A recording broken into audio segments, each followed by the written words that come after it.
आ रहे हैं अभी समस्तीपुर जिला के पटोरी प्रखंड के अंतर्गत। अभी हम एक सामाजिक चिंतक ये हमारे नजदीक में बैठे हुए हैं, उनसे हम कुछ बातचीत करेंगे। ये काफी अनुभव रखते हैं, सामाजिक सेवा में भी रखते हैं, बड़ी बढ़ चढ़ करके हिस्सा लेते हैं।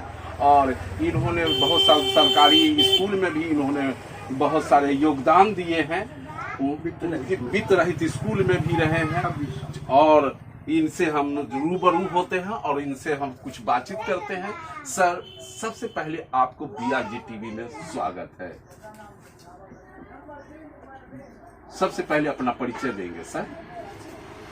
मैं इसके लिए आपको बहुत धन्यवाद दे रहा हूँ। इसलिए धन्यवाद दे रहा हूँ कि आप मेरे जीवन का पहला टीवी चैनल का आप रिपोर्टर हैं जो हमसे इस प्रकार की बात कर रहे हैं। इसलिए मैं आपको बहुत बहुत धन्यवाद दे रहा हूँ। पहली बात। अब क्या कहना है आपको? जी, जो मैंने सर एक रिपोर्टर की बात बोले सर, रिपोर्टर का तो काम है होता है ढूंढना, लोगों के पास जाना, उनकी समस्याओं को सुनना, ये होती है। तो मैंने इसी प्रकार से आपको मैंने जाना, जो आप एक बहुत बड़े सामाजिक चिंतक भी हैं। तो इस रूप में आप सब कितना तक आपने सामाजिक चिंतक जो रूप में जो उभर करके आप आए हैं, जो नाम सामने आई है, थोड़ा आपकी जीवनी के बारे में हम जानना चाहते हैं सर। जीवनी में तो यही है कि मैं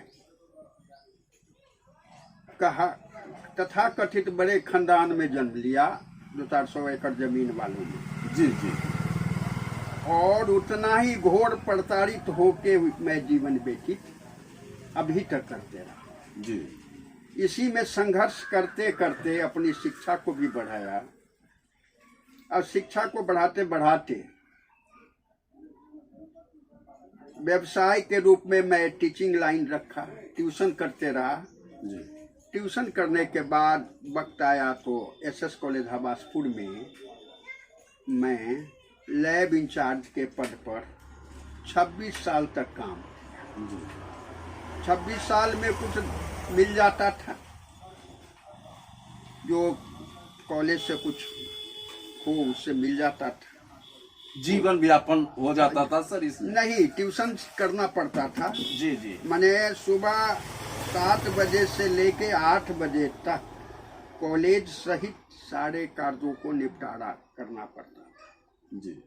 इसके बाद बाल बच्चों को पोषण होता था।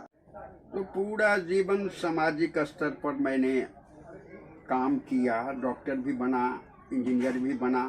ऐसे तो अपने मेहनत से ही कोई विद्यार्थी बनता है, लेकिन एक गुरु का ये भावना होती है कि शिष्य जो हमारे सामने में है वो हमसे आगे बढ़ जाए। जी, ये भावना हाँ, यही तृप्ति होती है गुरु को। एक नाम सर जो जुड़ चुका है, सामाजिक चिंतक जी। तो उस संबंध में थोड़ा सा राजनीतिक अभी के जो मुद्दा है उस पर थोड़ा सा। अब देखिए श्रीमान जी, हम सभी भारत के नागरिक हैं जी। और थोड़ा सा दायित्व यह भी होता है कि हम समाज के प्रति कुछ चिंतन करें, जी। देश के प्रति चिंतन करें, या जो राजनीतिक स्थिति है उसके बारे में सक्रियता अगर नहीं है, सक्रिय अगर हम नहीं हैं, फिर भी चिंतन तो करना जरूरी होता है। आप तो एक शिक्षक हैं सर, शिक्षक रह चुके हैं, तो अभी की शिक्षा और पहले की शिक्षा में क्या अंतर है? बड़ी अच्छी बात, अच्छा प्रश्न आपने किया। सा विद्या विमुक्ताय, ये हमारे शास्त्रों में वर्णन है। जी। शिक्षा का जो उद्देश्य है कि विद्या वही है जो हमें मुक्ति प्रदान करे।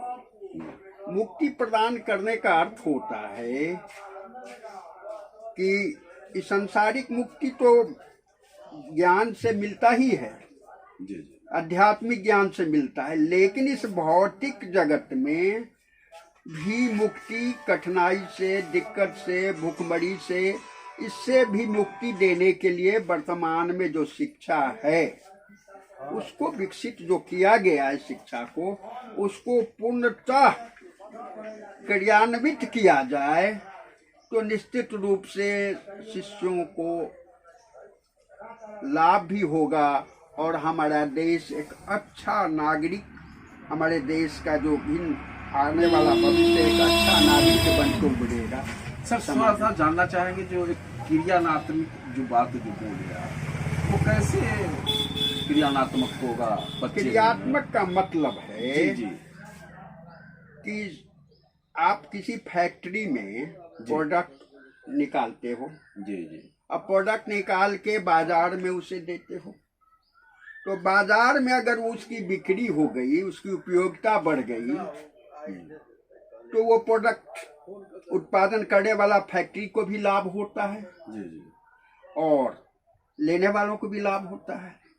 शिक्षा के क्षेत्र में जो वर्तमान स्थिति है, जो मूल रूप से शिक्षक ही इसका प्रोड्यूसर हैं, इसके उत्पादक यही हैं, और उनके माइंड में ये उत्पादकता नहीं बनी रहेगी कि सामने वाला जो विद्यार्थी है, सामने वाला जो छात्र लड़का है, उसका भविष्य हमारे ही कर्मों से जुड़ा हुआ है। हम इस प्रकार से उसके भविष्य की बात, उस जीवन को सोचते हुए हम उसके साथ शैक्षणिक कार्यक्रम करें और शैक्षणिक कार्यक्रम के साथ उसके चरित्र निर्माण पर भी ध्यान देने की जरूरत है। जी। पहले के जमाने में हम लोगों के समक्ष में गांव में ही एक शिक्षक से 300-400 विद्यार्थी पढ़ते थे, और पढ़ने के बाद एक शिक्षक के भय से इतना अनुशासन पूर्ण थे वो कि वो अपने अनुशासन के क्रम में किसी भी लड़के को बाहर होने नहीं देते थे।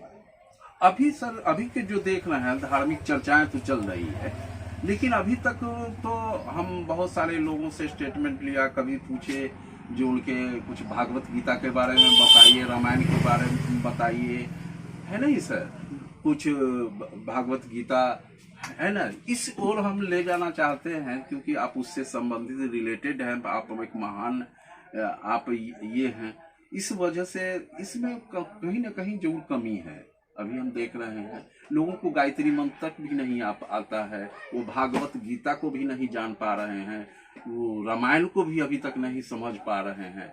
इस और इससे संबंधित आप क्या कहना चाहेंगे? देखिए,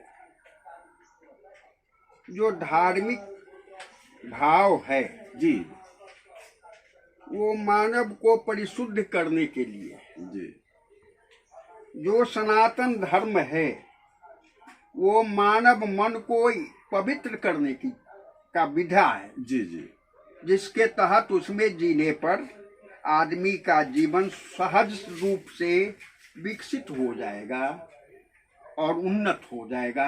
अगर व्यक्ति का जीवन उन्नत हो जाएगा, व्यक्ति की प्रवृत्ति उन्नत हो जाएगा, तो समाज भी उन्नत हो जाएगा।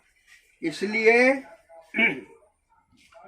जितने भी धर्मशास्त्र हैं जी, और सबसे पहली बात मैं यह कहना चाहूंगा, सर, तो बच्चों को क्यों नहीं ये शिक्षा दी जाती है? कुछ भागवत गीता के बारे में शिक्षा दी जाए, कुछ रामायण के बारे में शिक्षा दी जाए। अभी के जो बच्चे हैं सर, वो भागवत गीता में कितने अध्याय हैं, रामायण में कितने कांड हैं, वो भी नहीं जान पा रहे हैं। रामायण क्या चीज है, भागवत गीता क्या चीज है, गीता सार क्या चीज है, भागवत गीता की कौन सी अध्याय है, वो अभी तक नहीं जान पा रहे हैं। कहीं ना कहीं सर शिक्षा में कुछ तो कमी है। अब देखिए, आप बच्चों की बात क्या करते हैं? जी जी, बड़ों की बात कीजिए। जी, बड़े जो करेंगे बच्चे भी वही करते हैं। जिस परिवार में भागवत गीता, रामायण या जो धार्मिक कीर्ति है, धार्मिक कीर्ति का अभिप्राय केवल यह मत समझिए कि पूजा करा लिया, जी, पाठ करा लिया, मंदिर में चला गया, वह धार्मिक कीर्ति का प्रतीक रूप है। वस्तु स्थिति जो सनातन धर्म का है वो मूल रूप से है कि मन को पवित्र करना, अपने चरित्र को पवित्र करना, अपने व्यवहार को पवित्र करना, ये हमारे भारतीय संस्कृति में है। आप समझिए कि हमारे वेद, हमारे उपनिषद का सबों का एक ही मत है कि ये संसार ब्रह्म से निर्मित है, ब्रह्म के द्वारा निर्मित है, और एक एक जीव में ब्रह्म ही वास करके जी रहा है, भोग रहा है। और इस परिस्थितियों में अगर आप ये समझते हैं कि केवल भारत में ही जो जीव हैं वही ब्रह्म से युक्त है, ऐसी बातें नहीं। मुसलमान में भी ब्रह्म ही युक्त है, ईसाइयों में भी जो भी व्यक्ति जीव हैं सबों में ब्रह्म की उपस्थिति है, और उसी के अनुकूल जीना है। हर स्थिति को हायर थिंकिंग है हमारे धर्मशास्त्रियों का। और इसका एक बात और है कि सभी को, सभी जीव को एकत्व में बांधना, किसी में भेद करने की आवश्यकता नहीं है। सभी में ब्रह्म का वास होने का मतलब, अगर हम में ब्रह्म का वास है, इसका मतलब आप में भी ब्रह्म का वास है, इनमें भी ब्रह्म का वास है, जिसके वजह से हम चल रहे हैं, फिर रहे हैं, जी रहे हैं।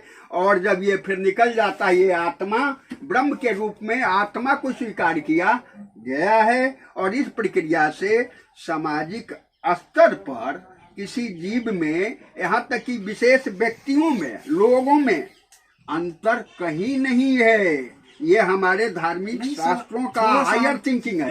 हम चल रहे हैं जो शिक्षा के बारे में हम जो बोल रहे हैं, धार्मिक शिक्षा के बारे में, इसकी ओर थोड़ा सा ध्यान आकर्षित करना चाहते हैं, जिसमें कमी आई है कि नहीं आई है। देखिए, शिक्षा दो प्रकार की है जी।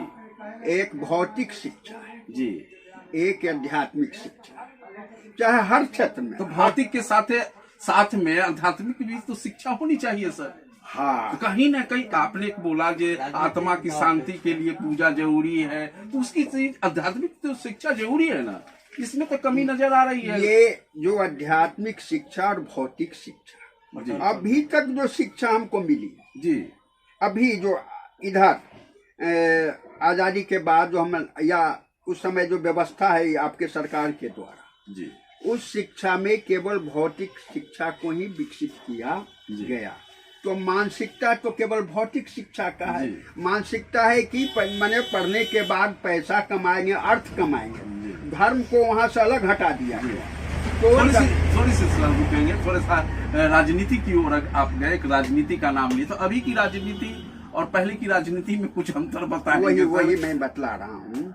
तो शिक्षा को जो अभी का है, ये भौतिक शिक्षा में धर्म को अलग कर दिया है। जी जी। जब बच्चे जवान होते हैं, जब शिक्षा से पूर्ण हो जाते हैं, चाहे वो IAS BA में जो कर लें, जी जी, उसके बाद जब आते हैं तो उनके पास समस्या आती है केवल अर्थ की जी, और अर्थ के लिए वो इधर उधर भटकते रहते हैं। जी, लेकिन इस परिस्थिति में चूंकि उनके पास आध्यात्मिक शिक्षा नहीं है, इसलिए वो धैर्यहीन हो जाते हैं। और जो भी लोगों को अगर अर्थ का साधन मिल गया, नौकरी मिल गया, या जो भी साधन मिल गया, तो उसमें धर्म के साथ अर्जन नहीं करते हैं।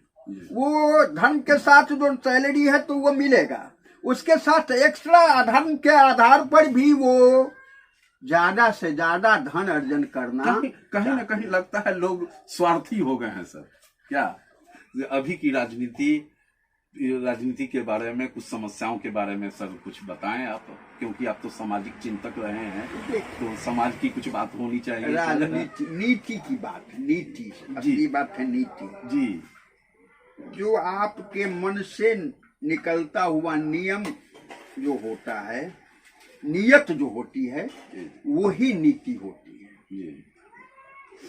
आपके मन से जो नियत निकलता है वही नीति है। नहीं सर, सरकार की व्यवस्था के बारे में आप सुनिए, राजनीति में दो प्रकार की बातें हैं।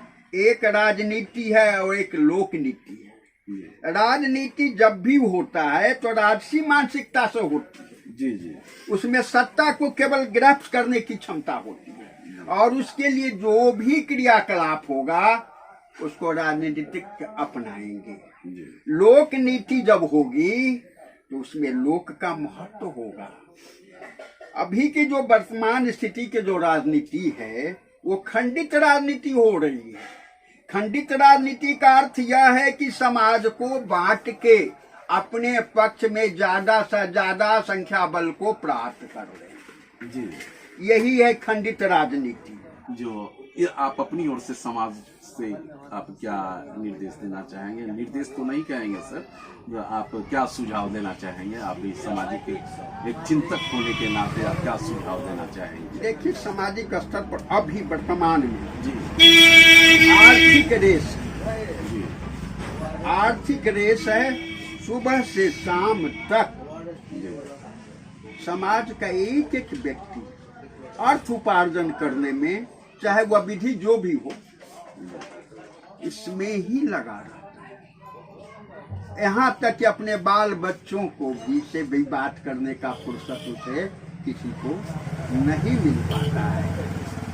और ऐसी परिस्थिति में अर्थ जो है वो अनर्थ में बदल जाएगा ही। अर्थ का मतलब है कि हम धन इतना ही कमाएं जिससे हमारा जीवन स्तर, बाल बच्चे का परवरिश हो जाए, और अगर ज्यादा हो गया तो बगल वाला है जो दिक्कत है उसको भी मिले।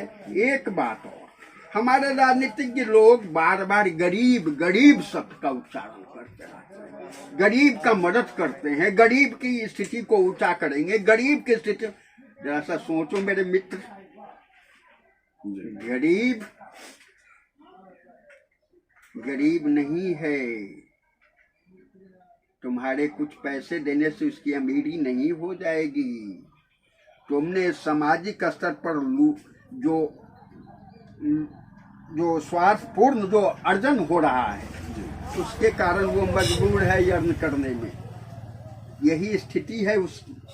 और आप जब कहते हो कि भारत के लोग गरीब रेखा से ऊपर उठाए और बड़ा पीठ ठोकते हो, या सोचो, भारत के लोग, तुम आकाश पर चले गए, तुम्हारे देश में करोड़पति और अरबपति हो रहा है और गरीब को तुम उठाते जा रहे हो। क्या ये नहीं दुर्भाग्य है इस देश का, इस जनता का, लोग का, कि आपके देश में गरीब हूं और गरीब को आप ऊपर उठाने के लिए प्रयास करते? सोचिए। और आपके बगल वाला, उनके बगल वाला लाखपति, करोड़पति, सब कुछ बन के चला जा रहा है। या सोचिए तो, आपने उसके प्रति पूर्ण रूप से थिंकिंग नहीं किया। कुछ रोटी फेंक दी, मदद कर दिया, कुछ कर दिया। हम गरीब की मदद करते हैं और गरीब का जो अभावग्रस्त है, जो मजबूर है, मिल गया, आपका नाम लेने लगा कि हाँ तो फलाना आदमी के। अरे भारत का नागरिक राजा है, भारत का एक एक आदमी राजा है, और उसको तुम गरीब मानते हो, उसको गरीब मानते हो और तुम अपने को अमीर मानते हो। ये कहाँ की बात आ गई इस देश में? भारत में जन्म लेने वाला कौन ऐसा आदमी सर अपने आप को अमीर मान रहा है? आप देखते नहीं हो, कार खरीद लेता है, कोई बिल्डिंग बना रहा है, कोई कुछ कर रहा है, कोई कुछ कर रहा है। जब भी मौका मिला, अडानी जी का आया है वो इंटरव्यू, इतना एकड़ में उनका फैक्ट्री चल रही है, ठीक है भाई, मुकेश अंबानी जी का, वो रिफाइनरी का एक दिन सुन रहे थे। सोचिए तो, रिफाइनरी, आपके पिताजी पहले निरमा का में फैक्ट्री में काम करते थे, उसके बाद निरमा का आपने स्टेटमेंट दिया, उससे आपका बढ़ते चला गया। जैसे हम सुने हैं आपके बैक हिस्ट्री के बारे में, जो सुना है, मैंने देखा पढ़ा नहीं है, जो बात है सुनते हैं लोग कहते कि इतने होने पर इतने बड़े आदमी वो बन गए। मुकेश अंबानी जी को इतने बड़े आदमी बनने का ख्वाब, बनने का स्वप्न बहुत कम समय की बात है। ये नहीं कि 10, 20, 100, 50 साल से बैकग्राउंड से बहुत बड़े आदमी होके आए। ना कहीं उनकी मेहनत तो रही होगी सर। मेहनत का अर्थ सीमा भरना। एक आदमी कितना कमा लेगा भाई? तो सबका अपना अपना सिस्टम होता है ना सर। सिस्टम का मतलब यह होता है कि संग्रह या आमदनी की मात्रा भी सीमित है। 8 घंटा कमाओगे, 10 घंटा कमाओगे, ब्रेन लगाओगे, पूंजी लगाओगे, ठीक है, अच्छी बात है, लेकिन सबकी सीमा है ना। हैं? आदमी की एक सीमा है ना। आप सीमित में कैसे चले जा रहे हैं? अगर चले भी जा रहे हैं तो आम आदमी की सेवा दो ना। अच्छी बात है आप चले गए, अच्छी बात है, आपकी बुद्धि, आपकी कौशल ने आपको इतने बड़े धनवान बना दिया, लेकिन आम आदमी जो गरीब है उसको वहीं छोड़ दिए आप। राजनीतिज्ञ लोग हमेशा गरीब गरीब की भाषा करते हैं। भारत का नागरिक को आप यह कलंक दे रहे हैं ना कि गरीब है, हैं? और वोट मांगने के कहते हैं आप हमारे मालिक हैं। दोनों में कितना बड़ा अंतर। जी सर, बहुत बहुत बहुत धन्यवाद सर।